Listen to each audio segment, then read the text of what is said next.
Hey, Tony Gaskins here, celebrity life coach, best-selling author, motivational speaker. Some of you already know me, some of you may not, but one thing I keep seeing every day in my Q&As and the messages that's coming to me is focusing on communication in a relationship. So as you know, I like to go live every day at noon to record a video for my page based on the questions that I received the day before or the things that I'm seeing most often. So a lot of times when I'm here on live, I'm talking to myself, but hopefully you can set the notification to let you know after it's been uploaded when I'm done so you can watch it. But understand this, you have to have communication rules in your relationship. I have a quote that says, communication to a relationship is like oxygen to life. Communication to a relationship is like oxygen to life. And a lot of times people say, oh, well, communication is not the most important thing in a relationship, but it actually is. And although you have respect and love and honesty and trust and all of those other things, all of those things are a part of communication. Respecting someone is communicating with them. If understanding someone comes from communicating with them. Being honest with someone comes from communicating with them. Being able to trust someone comes from communicating with them. So everything, love is built through communication. So everything stems from healthy communication in a relationship. And I see this as I'm in my work as a relationship coach every day and reading through emails and DMs and messages about the breakdowns in relationships. And a lot of times it goes back to a breakdown in communication. So here's what you have to understand. You got to think about this, and in your relationship, every relationship is a little bit different. So you have to create communication rules for your relationship. And here are some of the rules that I have created in my marriage of almost 13 years that has helped us communicate.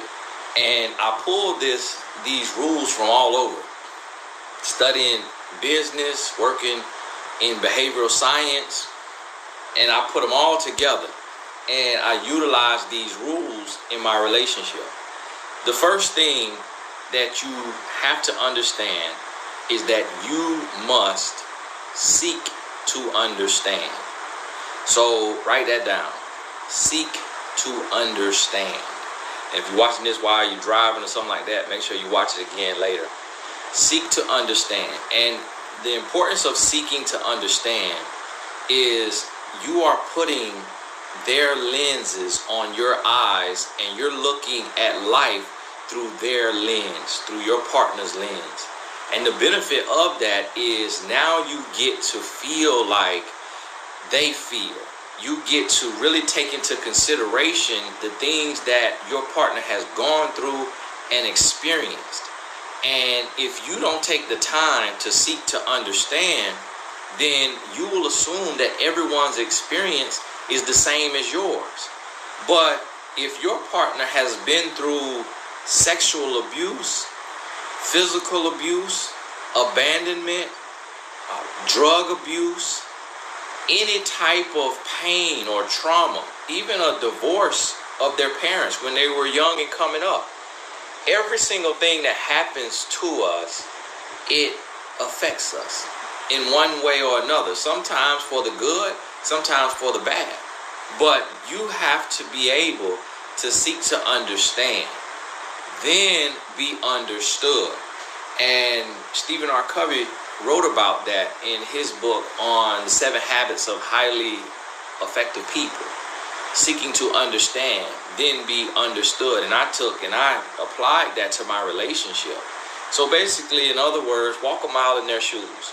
Walk a mile in your partner's shoes. Now, after you have done that, and that's a daily practice, the next thing that you're going to have to do is you will have to take the time to look at the issues and then decide, do I address this now or do I address this later? So you have to wait from 1 to 24 hours. From 1 to 24 hours to address an issue. And the reason why I say 1 to 24 hours, and that 24 could be 48 or 72, but the reason why I say that is because if you are angry and it's a deal breaker and you don't take the time and you go to address this issue and you are steaming hot, it can turn into a physical situation. So you have to take the time to address the issue, but you have to know when you should approach it. So if at 1 hour you're steaming hot because this can be a deal breaker, then don't talk about it then. Keep everything cool, calm, and collected. At 24 hours, you check your temperature. If you're still hot, stretch it. 36, 48, 72 hours.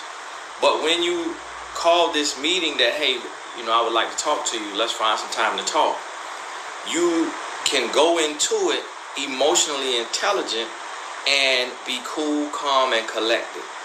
Now, the next part of this is when you sit down to talk, that's exactly what it should be, a sit-down discussion. So when you're communicating, you shouldn't even be discussing this in the kitchen. You shouldn't be in the kitchen discussing this, because if you're up and your energy is different, then you could end up getting into a fight.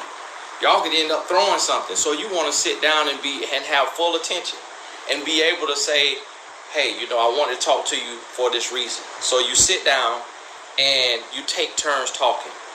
You take turns talking without cutting one another off, without butting in. While you are taking turns talking, you're seeking to understand, then be understood. And then on the next part of this, you are allowing your partner to express themselves fully.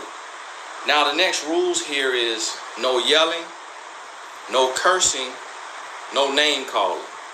So when you put all of these things in place and you seek to understand, then be understood, you call the meeting to where you ask, hey, I need to talk to you, and you sit down to talk, and then you take turns talking, and you're not yelling, you're not cursing, and you're not name calling, and you are listening, and not to respond, but to understand. And then here's the key. After both parties have expressed themselves, it's not about arguing, so it shouldn't go to yelling. And when you are speaking, you have to use I feel statements, or a statement that is expressing what's on your heart, instead of using accusatory statements that is saying you never do this or you always do that. So understand that. And then in that space, now both of you have heard one another. And the last part of this is to take action. Take action. So if I express myself to my wife, it may be tough, it may be hard to hear, but then she says, you know what? Okay, cool, I got it. I got it. That's what you need. And I said, what do you need from me? And she tells me what she needs. Then I say, okay, I hear what you need. So what we do, instead of pointing the blame and saying, oh, you always do this, you always do that, we say, okay, I'm going to give you what you need, and you give me what I need.